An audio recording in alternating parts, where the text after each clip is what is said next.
नमस्कार बच्चों। उम्मीद करता हूँ आप सभी स्वस्थ और सुरक्षित होंगे। हमने अपनी पिछली कक्षा में हमारी पाठ्य पुस्तक आरोह भाग 2 काव्यखंड के अंतर्गत गोस्वामी तुलसीदास जी द्वारा रचित कवितावली उत्तरकांड से तथा लक्ष्मण मूर्छा और राम का विलाप पर चर्चा की थी। हमने लक्ष्मण मूर्छा और राम का विलाप पर पहले और दूसरे दोहे के पदों का भावार्थ हमने किया था। आज हम इस कक्षा में इसी को आगे की ओर बढ़ाएंगे, लेकिन इससे पहले हम दूसरे दोहे के भावार्थ को पुनः दोहराते हुए तीसरे पर चर्चा करते हैं। तो चलिए दूसरे दोहे को देखते हैं। उहा राम लक्ष्मणी निहारी, बोले वचन मनोज अनुसारी। अर्ध राति गई कपि नहीं आए, राम उठई अनुज उर लायु। सकहु न दुखित देखी मोही, काऊ बंधु सदा तव मृदुल सुभाव। मम हित लागी तजेहु, पितु माता सहेहु। विपिन हिम अताप बाता। अर्थात प्रभु राम की करुण अवस्था का चित्रांकन करते हुए कवि कहते हैं कि युद्ध क्षेत्र में मूर्छित हुए लक्ष्मण को देखकर एक साधारण मनुष्य के अनुसार श्री राम बोलने लगे। अर्थात कवि का आशय है कि लक्ष्मण के मूर्छित होने पर श्री राम का हृदय इतना व्याकुल हो उठा कि वे एक साधारण मनुष्य की तरह विलाप करने लगे। वे लक्ष्मण को देखकर करुण दशा में बोल पड़े कि आधी रात बीत चुकी है, लेकिन अभी तक हनुमान जी औषधि लेकर नहीं आए। यह कहकर राम ने अपने छोटे भाई लक्ष्मण को नीचे से उठाकर अपने हृदय से लगा लिया। कहने का भाव है कि हनुमान के न आने पर श्री राम जी बहुत ज़्यादा व्याकुल हो गए और उन्होंने अपने छोटे भाई लक्ष्मण को उठाकर हृदय से लगाते हुए कहा। श्री रामचंद्र लक्ष्मण को याद करते हुए व्याकुल होकर कहते हैं कि हे भाई, तुम्हारा स्वभाव सदा से ही बहुत कोमल है, इसलिए तुम मुझे कभी दुखी नहीं देख सके। अर्थात सदैव तुमने दुखों में मेरी सहायता की है। श्री राम विलाप करते हुए कहते हैं कि हे भाई, मैं तुम्हारी महानता का कहाँ तक बखान करूं। तुमने तो मेरी भलाई के लिए अपने माता पिता को भी छोड़ दिया तथा अयोध्या के ऐश्वर्यपूर्ण जीवन को छोड़कर तुम मेरे साथ जंगलों में चले आए। यहाँ तुमने जंगलों की भयानक सर्दी, गर्मी और आंधी और तूफानों को सहन किया। अर्थात हे भाई, तुमने मेरी खातिर सुखों को त्याग कर सदैव मेरा हित ही किया। अब हम तीसरे दोहे की ओर बढ़ते हैं। सो अनुराग कहाँ अब भाई, उठहु न सुनी मम बच विकलाई। जोऊ जन तेऊ बन, बंधु बिछोऊ। पिता बचन मन तेऊ नहीं ओहु। सूत बित नारी भवन परिवारा, होई जाही जग बारही बारा। अस बिचारी जिह जागहु ताता, मिलई न जगत सहोदर भ्राता।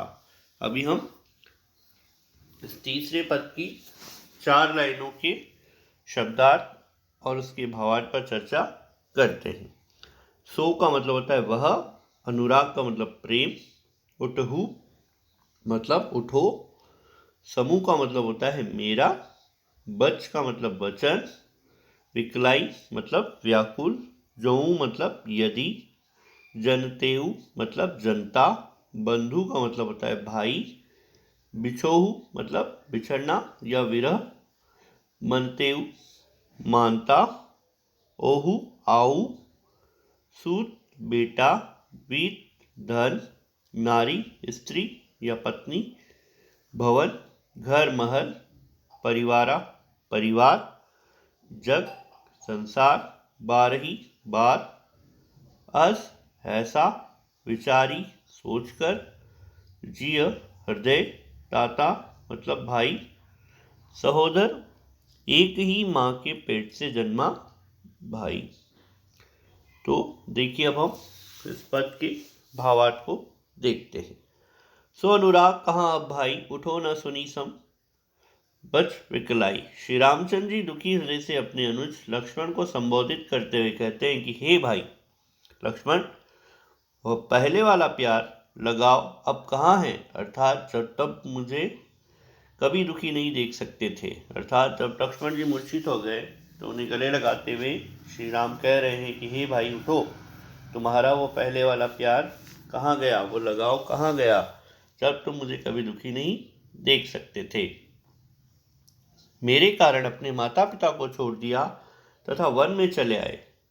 अब मेरे पति आपका वह प्रेम कहाँ लुप्त हो गया है। तुम पहले की तरह मुझसे प्रेम क्यों नहीं करते हो। अर्थात से संबोधित करते हुए राम ये बात कह रहे हैं। श्री राम जी अत्यंत विलाप करते हुए कहते हैं कि हे भाई उठो, तुम मेरे वचनों की व्याकुलता को सुनो। जो जनतेऊ बंधु बिछोई, पिता वचन मनतेऊ नहीं ओहू।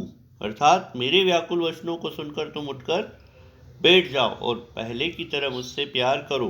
राम अत्यंत दुखी हृदय से पश्चाताप करते हुए कहते हैं कि यदि मैं यह जानता कि वन में भाई का बिछोह होगा तो मैं पिताजी के वचनों को ही नहीं मानता और न ही यहाँ कभी वन में आता।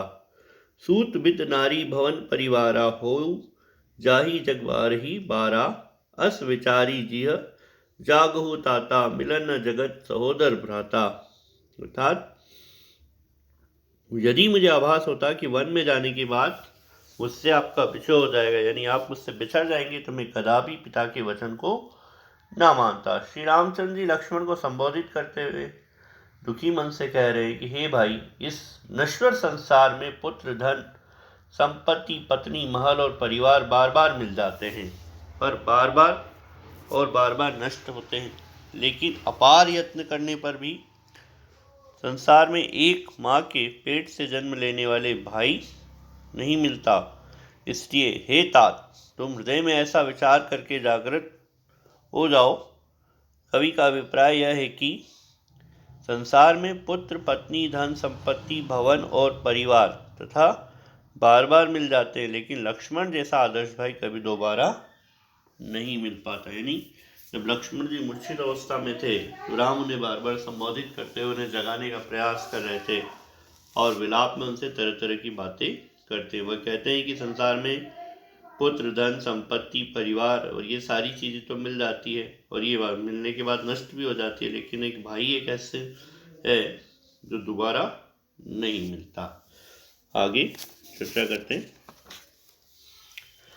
जथा पंख बिनु खग अति दीना, मणि बिनु फनी करीबर कर हीना। असमम जीवन बंधु बिनु तोही, जो जड़ा देव ज्यो वे मोही। जेहु अवध कवन महुलाई, नारी हेतु प्रिय भाई गवाई। बरु अपजस सहतेऊ जग माही, नारी हानि विशेष क्षति नाही। अब हम इनके कठिन शब्दों पर चर्चा करते हैं। जथा का मतलब जिस प्रकार या जैसे, पंख मतलब पंख, बिनु का मतलब के बिना, खग का मतलब होता है पक्षी, जिस तरह से पक्षी जो है वो पंख के बिना, अति का मतलब बहुत, दीना मतलब हीन, यानी कहने का अर्थ हुआ कि जिस प्रकार पक्षी बिना पंख के कोई कार्य नहीं कर सकता। मणि मतलब मणि, बिनु फनी सांप, फनी का मतलब सांप, करीबर हाथी श्रेष्ठ, कर मतलब सूंड और अस हीना मतलब नहीं। अस ऐसा, इस प्रकार या ऐसे। मम का मतलब मेरा, जीवन मतलब जीवन, बंधु मतलब भाई, बिनु मतलब बिना, तो ही मतलब तुम्हारे। जेहू दत्त जाऊंगा, अवध अयोध्या, कवन क्या, महू मतलब मुंह, लाई मतलब लेकर, नारी, नारी मतलब स्त्री, हेतु के लिए, प्रिय प्यारा, भाई, गवाई मतलब मेवा दिया या जिसे गवा दिया हो, बरु मतलब चाहे, अपजस मतलब अपयश या कलंक, सहतेऊ सहन करना पड़ेगा, जग संसार, माही में नारी स्त्री, हानि नुकसान, विशेष विशेष, क्षति मतलब हानि, और नाही मतलब नहीं।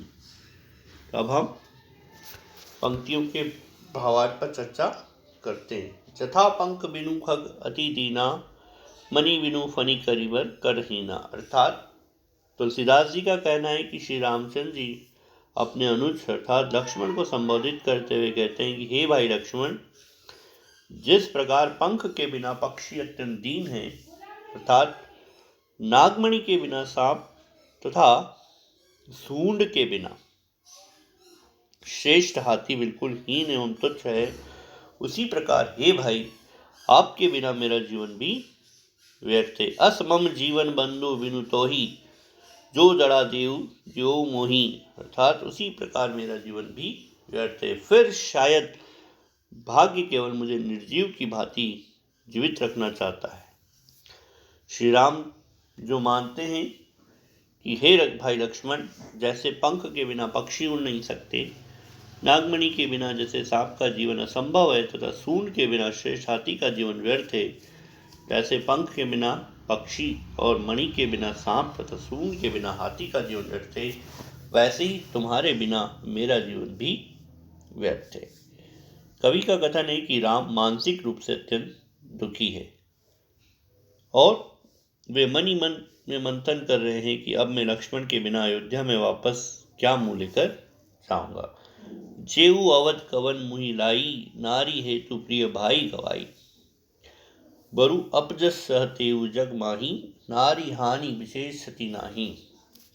और अब मैं अयोध्या में क्या मुंह लेकर जाऊंगा, जब माता पिता और अयोध्यावासी उनके बारे में पूछेंगे तो मैं क्या जवाब दूंगा।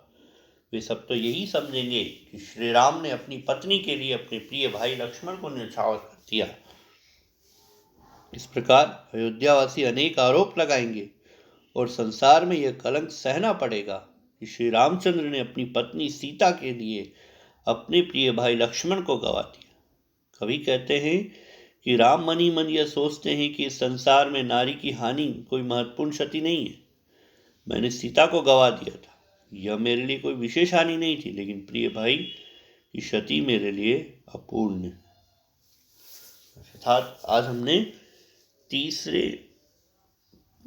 दोहे की 8 पंक्तियों के भावार्थ पर चर्चा की। अगली कक्षा में हम अगली पंक्तियों पर चर्चा करेंगे। धन्यवाद। आपका दिन शुभ हो।